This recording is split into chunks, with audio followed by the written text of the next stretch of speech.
I'm going to take a shot on this one. I'm going to say beer. I'm buying everybody around on this. Oh, my God. Welcome back to All Things Rangers, and we're going into our Bar Talk segment, where we gauge our feelings on topics around the NHL by what we're drinking. So, guys, gauging our confidence right there about what our drink is. And we might need a lot more than just all this water I've been drinking. If you get your vaccine, make sure you're drinking lots of water. Okay, here's our first one. Philk, the New York Rangers will have playoff hopes after this weekend. Oh. I can see them splitting with the Islanders. I can't see them pulling off 2 in a row against the Islanders. I don't think they. Islanders, like I said, they always get up for those games, and the Rangers just don't seem to do it. Or if they do, they play one period of really good inspired hockey when it's a little too late. They're down in it. So I'm going to say beer, but I want to lean towards shot because I think Boston's got too easy of a schedule. So their games at hand really hurt too. So I'm going to say beer, but under the caveat that I am sort of leaning towards shot. I'm going to say beer, only because I think for them to have no shot is if the Islanders win both, which as much as I would love that, I'm not so confident they will. So I think as long as they split, obviously depending on what Boston does, but I don't think that it's going to be completely done after this weekend. So that's why I'm going to say beer. Which brings me to the next question. Who does Boston even play tonight? Do they play tonight? They get the Sabres, Devils, the next 4 games. Ooh. All right, so yeah, I mean, when you consider that, you have to think that the Bruins are going to win those games, which you would then say the Rangers technically need to take both from the Islanders. But man, I'll still stick with beer. But, I could very well see why it would be a shot on that one. I'm actually going to still say beer. I got a weird feeling Boston's going to lose one of those games. And is going to keep the Rangers mathematically in it. If they want to try to catch a team like the Islanders, they're going to have to do it in regulation and sweeping both games. Not likely going to happen. So it's still a beer just for the chance. I'm not going to go completely down on the hopes, so we'll see about that. All right. Kakko's defensive improvement overshadows his lack of offensive numbers. I'm going to go back to John on this one. I'm going to say beer because everybody and their grandmother that's a Ranger fan, and I think even NHL fans in general that were really interested in his development, thought that he would take the next step offensively. I said it before the start of the season he would. But he while he's created chances, he's created lots of them, and he looks great out there. He absolutely has the confidence. Because especially more recently too, you can see him doing the things he was doing in Liga and in the World Championships and in the World Juniors, where he's along the boards. And it's like absolutely nearly impossible to knock him off the puck and take the puck from him. And it's there. It just, the numbers haven't come yet. And they're going to. I still think he needs to improve his shot. He's shooting the puck more, which I like. I mean, the play that Adam Fox made to him, that pass he made to him the other night, was just incredible against the Sabres. How did he make that pass? But Kakko absolutely ripped that shot into the net. It's one of the better shots I've seen him take in his time in the NHL. Obviously, the hands are there. But I will say this. His defensive improvement from being absolutely horrible as a rookie on defense and away from the puck to improve the way that he did defensively, to be a player that is near the top of the league in takeaways. And in all the advanced defensive metrics, he's an absolute monster if you look at him. So yeah, I would say it's great to see, but it doesn't completely overshadow it. So I'm gonna go with a beer here. I'm actually going to step in and say I'm going to buy everybody around on this. The one thing everybody has said about him last year was how terrible and how lost he was defensively. He was a -20. A lot of people have categorized him as one of the worst NHL defensive players they've ever seen. This year he's a +6, and he's everywhere. He takes the puck away. He generates a lot of turnovers. It is night and day from what I've seen from him last year. That's why, you know what, I'm going to confidently say I'm much happy because I think the offensive numbers are going to come. He doesn't get many opportunities to shoot off the pass. You were talking about the Fox play. There's not many times you see him take a one-timer. Like, he's not getting set up. So that's why I'm going to say, again, the defensive improvement, once you get the guy going well defensively, everything else will come. I'm going to go beer. I think it's very important for a player, especially a top player, to be responsible defensively, which is like something like Barzal still learning. So I think it's good to have that, to be an all-around player where you're not stapled to the bench in a one-goal game that your coach will use you. So it's definitely good he's improved defensively. I go beer because there were such high expectations from him being the second overall pick. I know some people thought, okay, well, should he go one over Hughes?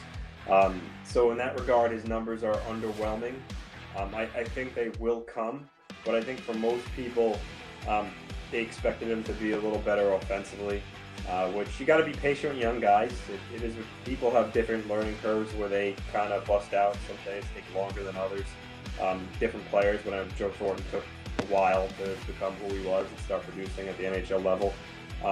So I'm not concerned about his lack of offensive numbers. I mean, yeah, I do think they should be better, but it is nice to see his defensive improvement, that's for sure. You want to be a useful player all around in every area of the ice. So beer, but I am a little disappointed with his offensive game so far in his career. Yeah, I mean, he does have 8 goals this season and 2 of them multi-goal games, so yeah, we're going to see about it. Yeah, you know what? It's something you brought up. You're right. He hasn't been set up a lot this season. He's played, I would say, the majority of his minutes have really been with Filipino. And Filipino, from what we've seen, looks more like a goal scorer than a playmaker. It looks like he might even be better suited to play wing at this point. So he hasn't really had a great playmaker. And the same goes for Alexis Lafreniere, who spent a lot of minutes, again, with Filipino. And now that Alexis Lafreniere is spending minutes with Mika Zibabanejad, who, he isn't the greatest playmaker, but he's a far better playmaker than Filipino, he's getting goals too. So I think that's a big part of it, is that, the numbers will be there when they can play with better talents who are more of the facilitator types. Like Alexander Ovechkin. I mean, Anthony is one of his all-time favorite players. He's a guy that really doesn't make the players around him better in that way. Sidney Crosby is the opposite of that and makes the players like your Brian Rusts, your Connor Shearys, your Pascal Dupuis, your Colby Armstrongs. He made those guys better than they really ever were. And I mean, even if you want to go more obscure, former Islander Andy Hilbert. That was another one years ago. Wait, who? Andy Hilbert. Yeah. Oh my God. Drafted by the Bruins years ago, came to the Penguins at the end of the 05-06 season, I believe, and was almost a point per game with Crosby. So that's a random obscure throwback name to throw there. But yeah, you know what? You need guys like that, and Kakko has not really played with many guys like that. They've put him at times with Strome and Panarin, and the numbers aren't there yet. But you know what? He's going to get those top 6 minutes eventually, and I think it's going to show. So, yeah, I'm still sticking with beer. All right. Anthony, you want to see Philip go nuts? Sure. Okay. Alexis Lafreniere has 10 goals this season. The third teenager to score 10 goals this season. Show Quinn's youth development is working. Are we starting off with me because you want me to really blow a gasket right now? Is that what we're going for? Did you expect the the cartoon where the face just turns red and the steam just comes out of the ears. That's what you were looking for? Yeah, kind of. No. No. Shot.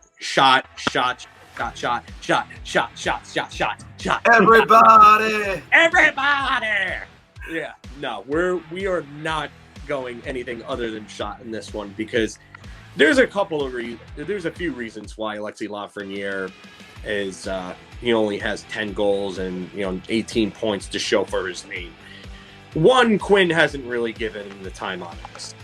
I mean, another one would be the confidence wasn't always there all season. He hasn't played great in all of his games. I'm not going to say Lafreniere's been perfect, but Quinn has not given him the ability.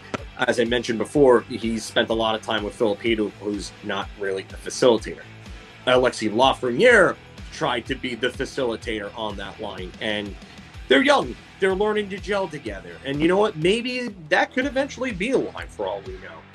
I mean, I would hope that they're playing their number one overall pick and their franchise-type talent, potentially, with better talent, but, Quinn just hasn't given him enough time. He's also had some bad puck luck. I mean, he probably could have anywhere between, I would say, 7 to 12 more points, including 5 more goals, maybe even between 5 to 10 more goals, because he's hit a bunch of posts. He's been robbed on a bunch of chances, as we've seen over games, especially early on. He was robbed on quite a few. I mean, he had a chance to score a hat trick against Buffalo earlier on in the year and was robbed and hit a post. So, but, I mean, the time on ice, the bad puck luck, and then there's Quinn. And and another thing, Chris Kreider has played, I would say, a month plus worth of bad hockey before he got demoted. Why did it take David Quinn so long to demote somebody who was playing so poorly and not give your first overall guy a chance? Not only that, but does Alexis Lafreniere play on either power play unit? No, he doesn't. So why is our first overall pick not playing on either power play unit? It's not even playing on power play 2, which gets this much power play time per game.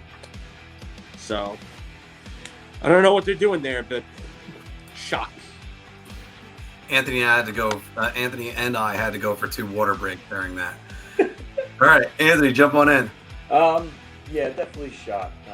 Lafreniere having 10 goals, no credit to Quinn at all. It's just, when you have a player like him, as good as he is, no matter how you use him, he's going to find the net just because of his skill. But yeah, Quinn doesn't use him well at all. He should be on the power play. He should have been moved up in the lineup when he realized the current combination wasn't working. That's like a Fred Flintstone Capuano type maneuver right there. So, I get PTSD just thinking about Capuano's name. Yeah, give me a minute. Speaking about which, some of the Islanders' shot totals have been rivaling that Game 7 versus the Capitals of last week. That 11-shot Game 7, Capuano shouldn't have even made it to the podium. But anyway, we'll finish up on this one before we get back to the Islanders. Oh man, they should have actually don't even. Nielsen tied that game in the third period in Game 7, and they had it, and then they just blew it at the end. Fucking Kuznetsov.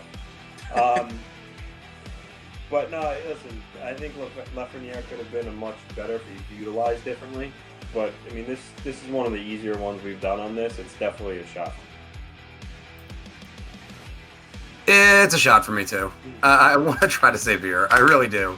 But this is where a lot of people were. This is where a lot of people this week were trying to talk about how the youth is developing. I think the youth has been developing on its own. I don't think David Quinn has been really that responsible for it. I mean, he doesn't play their top prospects on the power play for the most part. Colin Blackwell has seen more power play time than Vitaly Kravtsov. And Vitaly Kravtsov at times, he looks good, and then you have to find him on a milk carton just because he won't put him on the ice.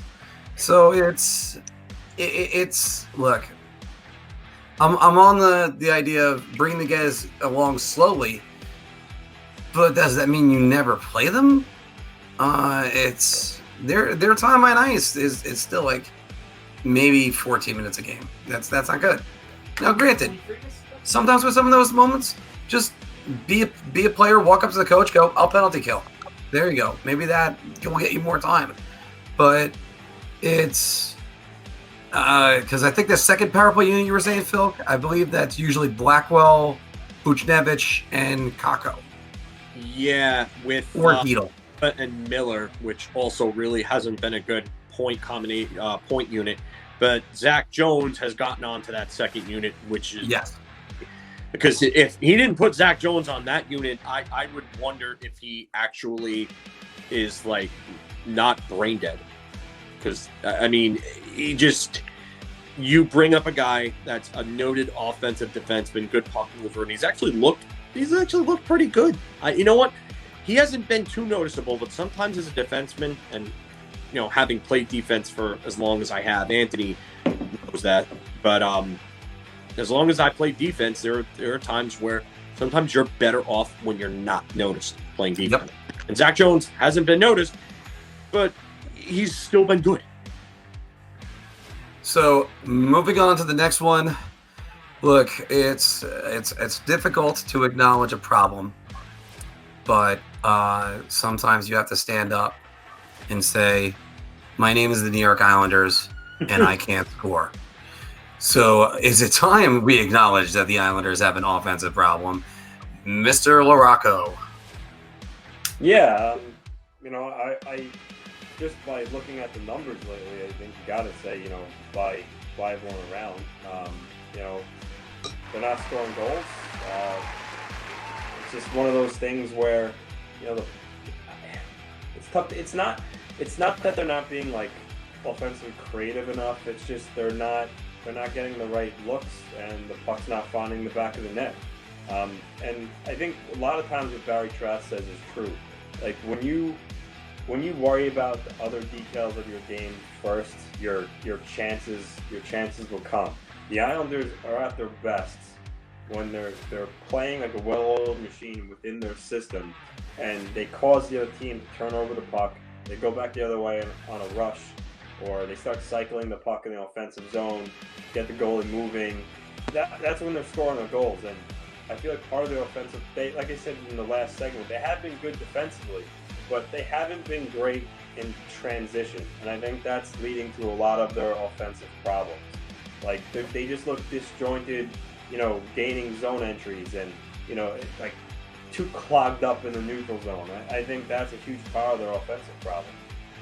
But, whatever you want to call it, it still boils down to they're not scoring goals. So they do have an offensive problem, and they need to start finding the back of the net to get them in a groove come playoff time and feeling good about themselves. You don't want to back into the playoffs, or you don't want to enter game one still feeling bad and not confident in your goal scoring ability. So whether it needs to switch up the lines, like I mentioned earlier, put Beuvillier with Barzal, or even put someone like Oliver Wahlstrom, who's a great shooter, on that line with Barzal. Just try something different, switch it up, because the status quo isn't working, and you need to get a lot of guys going, because you can't really look for one guy and say, okay, well he's going offensively. They haven't really had that. It's all collectively as a unit. So solve the problem now. Yeah, I'm with Anthony on this. You gotta buy everybody around. I just I refer back to the decision to make the Palmieri and Zajac trade, which I absolutely loved for the Islanders. But another thing that I don't like is that although they do have pieces, and once everything gets going, they should be okay in the playoffs. They added someone like Kyle Palmieri, who's not a facilitator. He's not somebody who's a real play driver. He's a guy that benefits from real good playmaking centers. So is the answer to put him with Matt Barzal? Because if you have Taylor Hall is a play driver. He's a playmaker and a goal scorer. He's a pure finisher, and he's a guy that can facilitate. And not only that, but he's a zone entry punter too. He's another one who's a really good skater, can gain the zone, and set up the play. and the offense can run through him. So even if you don't have him with Matt Barzal, you can have him on another line, and he can be kind of like that Artemi Panarin to Mika Zibabanejad for the Islanders, where you have the two different guys who can really create the offense on two different lines and spread the wealth out. So I don't know if I see another player on the Islanders that can really do that, and that could be a problem come playoff time.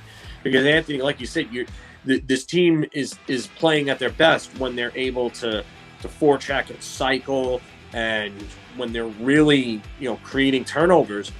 But they have to get the lead to play that way. And if the offense doesn't get going, then that's a big problem for a team that plays the way that they do. So you can't, like I said, you can't win 0-0 games. You can win a 1-0 game when you get that lead, and you really want to clamp down, especially in the playoffs.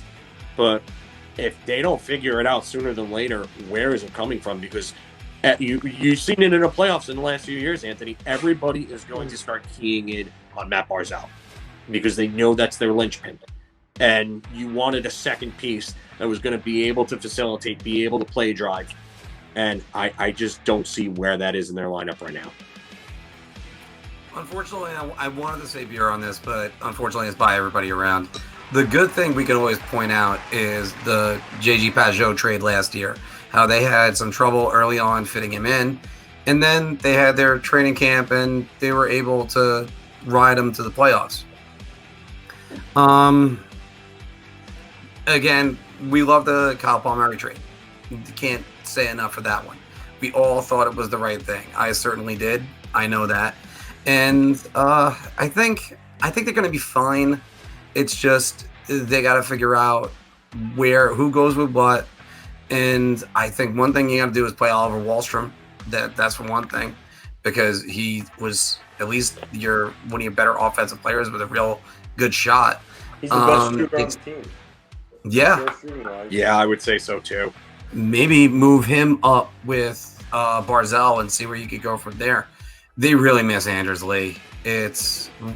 We've talked about this for a while, but that's just what I think about that. Any last words, Ann? Score a damn goal. or as it was said in Die Hard, shoot the puck. So, because now here's a question: out of all the teams you want to play, the Washington Capitals are the best matchup for the first round for the New York Islanders. Well, I was just talking about this. The Capitals don't scare me. I'd want to play the Capitals, so I'm going to go around there. Look, they beat them last year in the playoffs. They beat them this year 8-4. They beat them 1-0. They played two 1-0 games. Which, let's face it, when a game is 1-0, it really could go either way. So they match up well against them. I think the Islanders match that physical style that the Capitals can play at times. They have Tom Wilson running around, and Lars Eller plays hard. Charles is a big boy in defense, but the Islanders, when that fourth line gets going, Cizikas, Martin, Clutterbuck hitting, they can match up against anybody physically with throwing the weight around. Pageau's small, but he gets in there.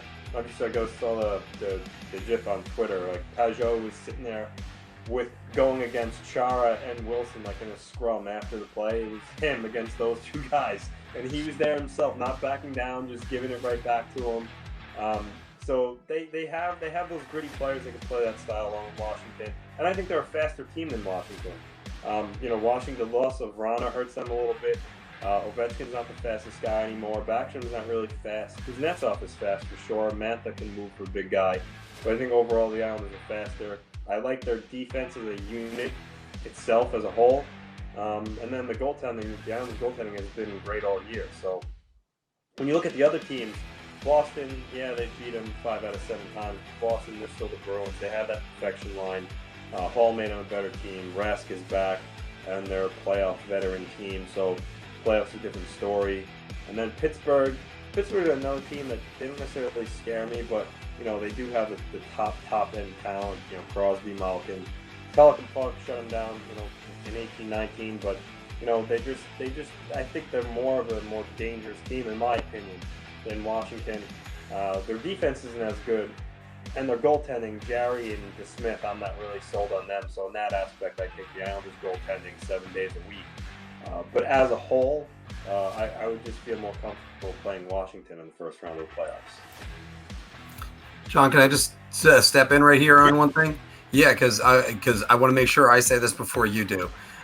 Yes, I would. If I'm the Islanders, I would take Washington first because who's their goalie? Samsonov, okay, or Vitek Vanacek? Are you getting both? Are they going to rotate? This is where I kind of look at Washington and go, they're going to win a division. They're going to do it with substandard goaltending. I mean, not that they can't. They that is an incredibly deep team, but and their goaltending came to play last weekend versus the Islanders. So we're going to see exactly what they got. I think the power play is definitely something that would scare me versus Washington because, after all, you put Alexander Ovechkin on the ice at any time, that's going to be scary enough. So, but the Islanders can kill penalties and keep the puck out of the net. I think out of the three choices, I would go Boston. Still, I wouldn't want to face them, and then it's Capitals and probably the Penguins third because I just don't think they match up good. I'm gonna have to say beer because I just there are a lot of different things that each of these teams they have their own strengths and weaknesses. I think the Islanders, of the four teams that are going to make it, are probably the second best goaltending behind Boston, just because of the fact that Tuukka Rask has the experience. He has the finals experience. At his very best, he's been the best of them. I don't know if he's the best now. I don't think so. I think Varlarmov is probably the best at this moment. But Tuukka Rask absolutely has that playoff experience. I mean, he's a cup winner, even though as a backup. He's a former Vezina winner. And he's also, like I said, he's the guy that has a finals experience as a starter as well.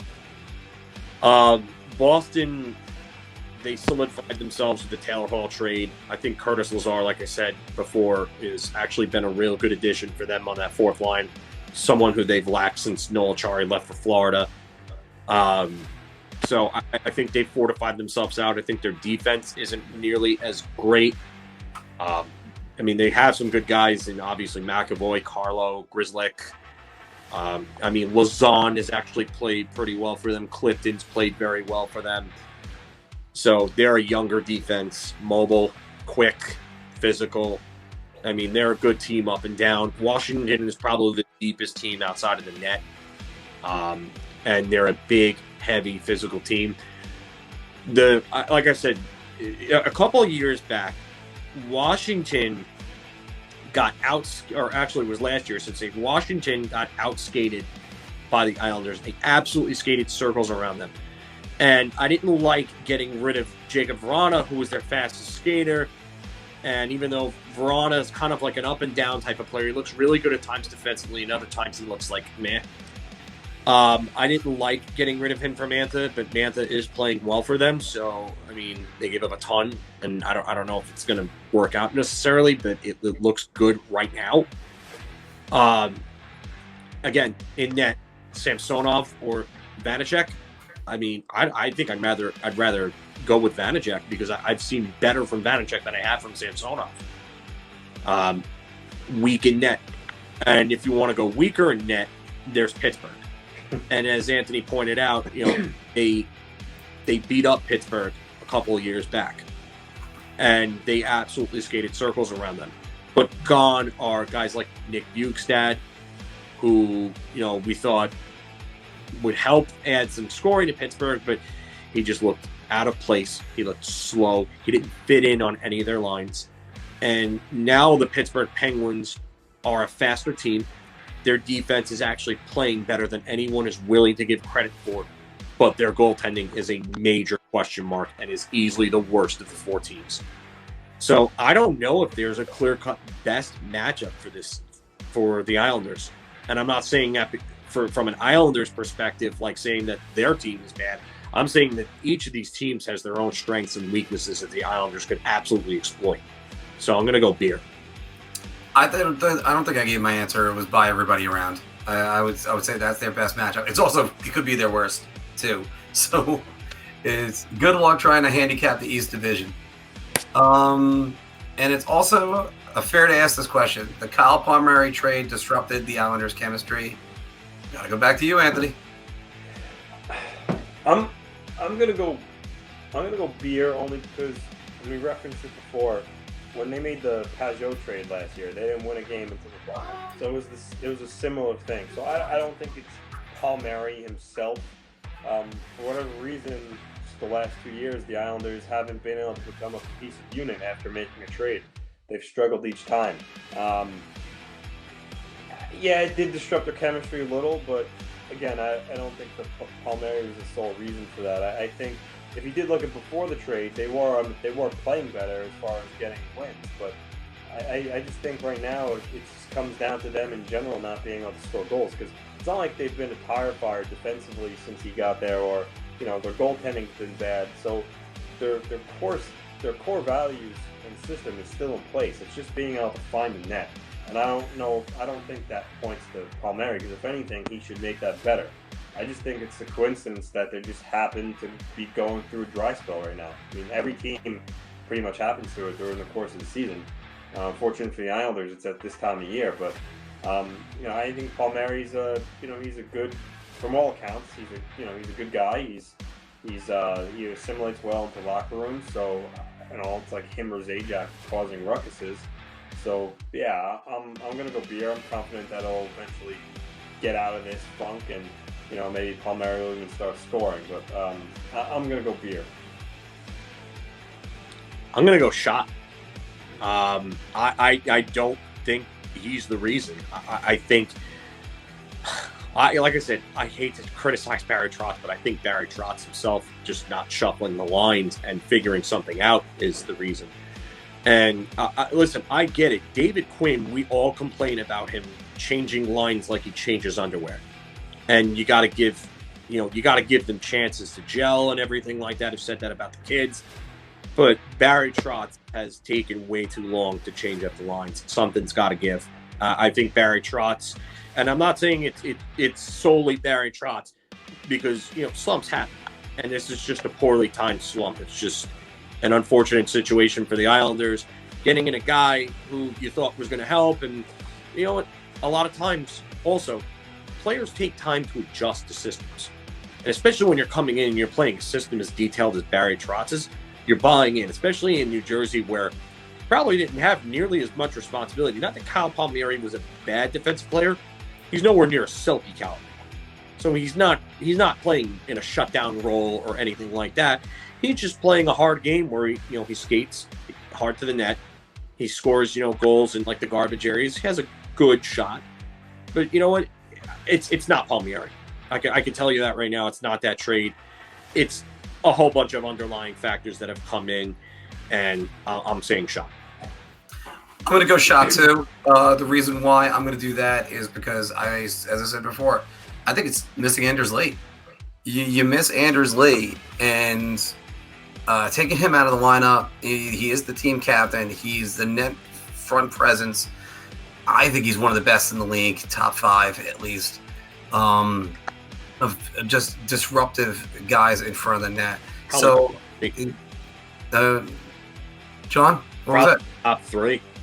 Top 3, yeah. I mean, look, people want to knock a Chris Kreider, but Chris Kreider is in that top 5 of net front guys. And when you lose a guy like that, then goalies get clear sight of the puck. They don't have to worry about rebounds. Defensemen aren't screening them as they're trying to get rid of the guy with the tremendous ass in front of their face. That would be me when I play on my team. I'm not that big, but at least my butt is. So it's just, it's not Kyle Palmieri, and it's not Travis Zajac. And they got time to work it out. They could still do this. And real quick, don't forget when you're mentioning Lee, Trotz has always said that he's the type of guy that pulls the guy in the fight. He gets them going. He motivates them. So and he's not there. And also Boychuk's not there either. And he used to be another guy that did that type of thing on the bench. So when you lose two important veteran, leaders like that, it can hurt you when you're going through slumps. What have we said about the Rangers this season? Lack of leadership. It matters. Yeah. You need that. You need that leadership, that veteran leadership. All right, here we go. We got to acknowledge one East player that's been playing really well lately. Sidney Crosby is a dark horse MVP candidate. John, we'll start that one. I'm going to say Beer. His numbers are really good, and I just don't think he's going to get enough votes to really be like a finalist. And when I say dark horse, I want somebody that's probably going to finish top 5 or better in MVP voting to really be like a dark horse to me. So I'm going to say no. I'm going to say shot. He's having a really good year. It's going to go overlooked, especially because of the fact that you have Connor McDavid just being God-level Connor McDavid. Like, somebody put a Game Genie in the Super NES and turned on every cheat code possible. That's what Connor McDavid is doing right now. So I'm going to say no. I'm going to say shot on this. I'm going to go Beer. I think he is having a really, really good year. It can get overlooked when he's Crosby, so it's been so used to him just dominating year after year. So it's like, now that he's getting older, it's easier to forget about him these days. But he's still a really, really good player. But for me, when I think of like dark horse MVP candidate, for me, my mind goes to someone like Jonathan Huberdeau in Florida. Someone like that who's having like a really, really fantastic year. As part of one of the top teams in the league. So I'm not so sure Crosby would be top 5 either at this point. But again, fantastic, 56 points, fantastic season. I just would classify more guys in that dark horse category. All right, well, you know what? I was going to say bye everybody around. I guess I got to go with Beer now. Yeah, he's been amazing since Malkin went down, which usually in the past, Malkin won his MVPs after Crosby went down. This time, he's been electric since then. He's been the matchup center of the Rangers, not the Rangers, the Penguins. He should have been a Ranger, by the way. And Henrik Lundqvist wouldn't have 0 cups, I can tell you that. But he's been the matchup center they've been using, which is weird to say and I love it whenever you can have your best player be your matchup center or line, whatever you want to say it is. Look at Mark Stone in Vegas. But I think he's well over a point a game since Malkin went down too. And now they're going to win the division. I still think that it's going to be a little bit more difficult right now, but they're right there. And you look at the rest of that team. Can you name players on that team? Zach Aston Reese. That's one of the ones we're going to go with. So I think he's definitely a dark horse. But also Anthony's got me thinking you got to redefine dark horse then. So I don't know. All right. And speaking about dark horses, Anthony, we'll start with you on this one. The Carolina Hurricanes are a dark horse to win the Stanley Cup. I think I have to go around here. They're one of the top teams in the league. They're really deep defensively. They got the offensive pieces led by Aho and Teravainen and Svechnikov. Their goaltending has been the question, but you know what? Mrazek was great in the short sample size before he got hurt. Then he came back, and he's still been really good. And then their rookie goaltending, Nedovic, he's been really good too. So, if they could just keep that level of play up in net, they have all the pieces, realistically to make a, deep run. I just think Tampa Bay is the veteran savvy. They've been there before. People talking about Florida and Carolina more so than them in that division. I still think that they might be the team to come out of that division. So, but no, for sure, if the Hurricanes can dispatch Tampa Bay, then for sure at that point I could see them going to the finals. like I said, they got everything going right now, offense, defense, and in goal. So as long as they can keep the level of goaltending up, then I think they could do it. I'm just not sold on once it come playoff time if Mrazek will play at the level he has been in the regular season. I'm going to say beer here because, like, I made the parameters before for Crosby, and I think of dark horse, I think of like a top 5, like someone who's not the actual favorite, but can sneak right in there and be a contender for something. So I'm going to say beer because you could argue them as a top 5. As to whether or not they'll actually win it, I don't see them beating Tampa Bay. I don't like their goaltending. I'm not sold on their goaltending at all. I'm not sold on Mrazek against any of the top goaltenders.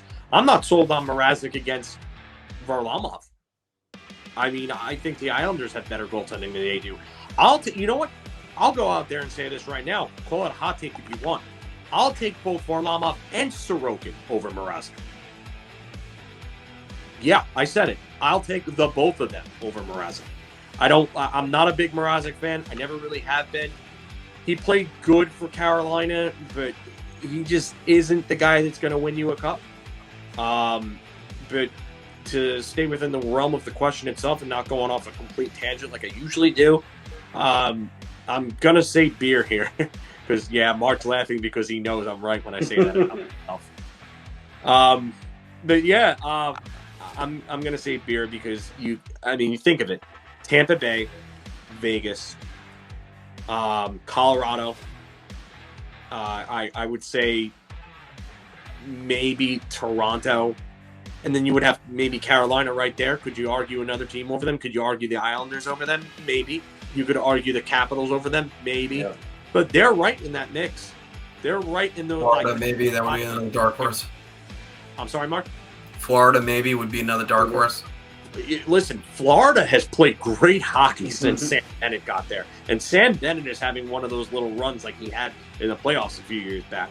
So if Sam Bennett goes into playoff Sam Bennett mode and, Bobrovsky, it plays well, or what if Spencer Knight just goes on this ridiculous hot streak and starts channeling Cam Ward and, I was going to say that.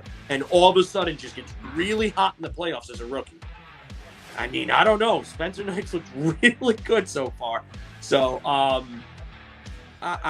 Florida's another team. They could be a dark horse. They're all in that area. So I'm gonna. You know what? I'm changing it. Buy everybody around on this. I'm gonna change mid. I've just convinced myself. I'm buying everybody around on this one. They are a dark horse. Okay. All right. And by the way, again, Pete, this is for you. Although it's really because you got to look at Carolina, they are a solid team. This team, they're coached well. They forecheck well. They defend well. Oh, everything about them is good. Goaltending is in question. And then here's the worst part. Why? Because somebody help me with his name. Nedeljkovic? Alex Nedeljkovic. Nedeljkovic, thank you. See, you get different letters in your head, and then you can't pronounce anything. So Alex Nedeljkovic has got a higher save percentage than Igor Shesterkin and Ilya Sorokin, and theirs are really high. I think he's only got a 1.98 goals against average, too. It's we're questioning, I think, the wrong position in them. I don't know which one to say. It's got to be their goaltending. That's what we're going to question, because you need experience when it comes to the playoffs. You also have a history of guys that don't know what the hell's going on and win in the playoffs, like Cam Ward and Matt Murray. So I'm going to move on to the next question. And a matter of fact, I'm going to start it off. The Calgary Flames are the North's answer to the New York Rangers. And I have got to buy everybody around on this one, because they're kind of following that pattern of they dug themselves a hole, they got hot, they're trying to beat the teams that are in front of them, and they're going to come up just short. Hopefully the Rangers don't. I don't have to watch some playoff hockey, but it looks like they're going to be exactly on the same trajectory as the Rangers. So I'm going to say buy everybody around on this. Anthony, to you. That's tough. I'm gonna go beer only because I think the Rangers are closer to making that real strong case to grabbing the playoff spot. Montreal's what, six points up on Calgary. Whereas the Rangers are 4 points behind Boston. And I also think Montreal is more suited to run away from the Flames than Boston is from the Rangers, despite Boston's soft schedule. And also, too, I think the Rangers are a little more talented than Calgary overall. I mean, sure, you got, Gaudreau and you got Monahan. But to me, when I just think of the two teams, I think the Rangers are the better team. I see the comparison that you're making, but for me, I think it's going to be beer. All right, so the parameters of the question are just within this season itself, or are we talking overall as a franchise right now? I couldn't hear you, Mark. I think you were muted. That's okay. I muted it on purpose because I have a baby in the background. Yeah. No, it's this season. All right, because I was going to say, because Calgary, I mean, they had a coaching change mid-season, and there's rumors that they could be real close to a major shakeup this offseason.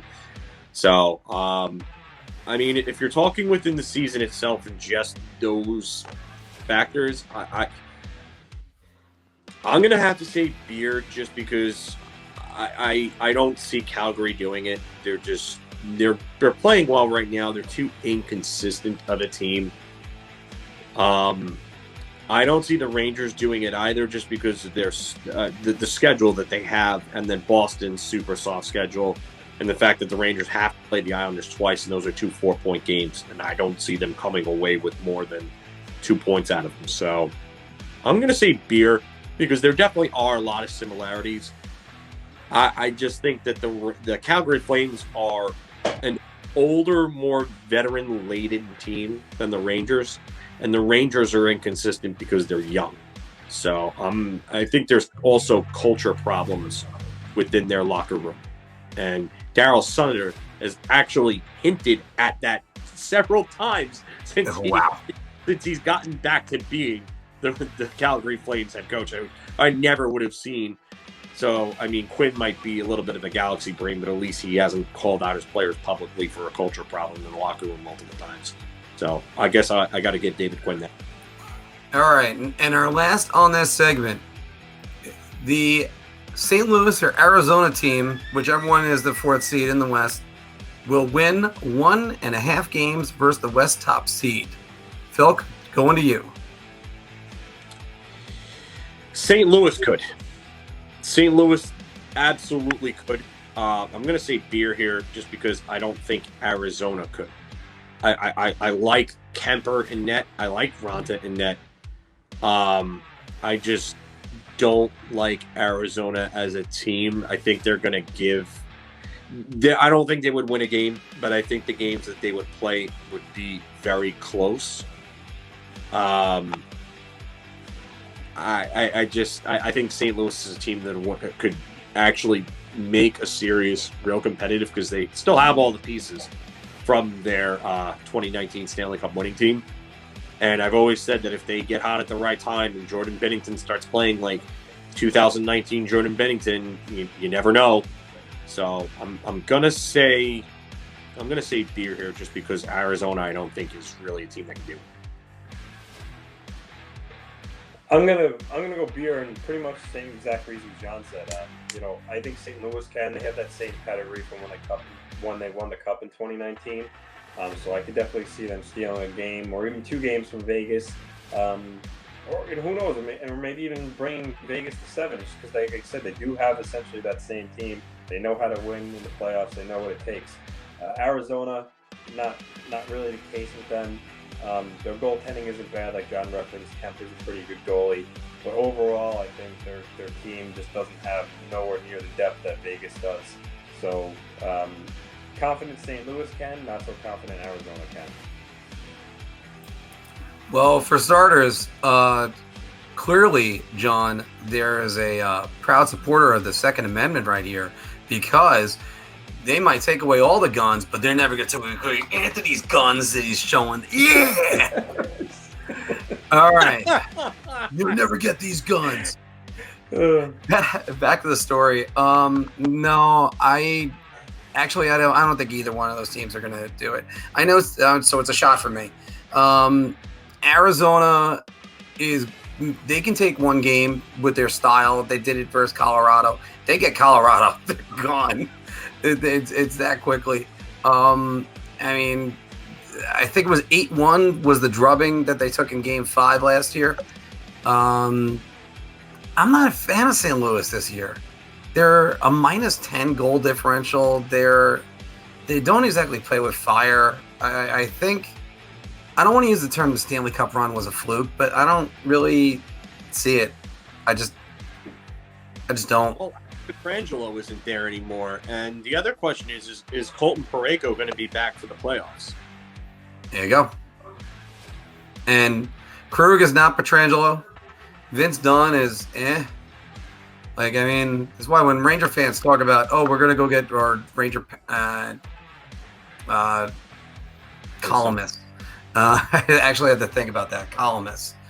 Nobody's written an article by hand in 20, 30 years, but still, all right. Yeah, they're like, oh, the Rangers going to get Vince Dunn. Why? We already got better defensemen right now. Yeah. All right, so there was our topic of there was our bar talk all about the different New York Ranger, Islander, and NHL topics. So what were you drinking with us? Were you drinking with us? And if you were, I mean, it would be about 11 o'clock on the West Coast, so that would be interesting right there. All right. Did you like that video? Of course you did. So why not check out some more of our content? You can check the playlist right here or right here. Your ideas are intriguing to me, and I wish to subscribe to your newsletter.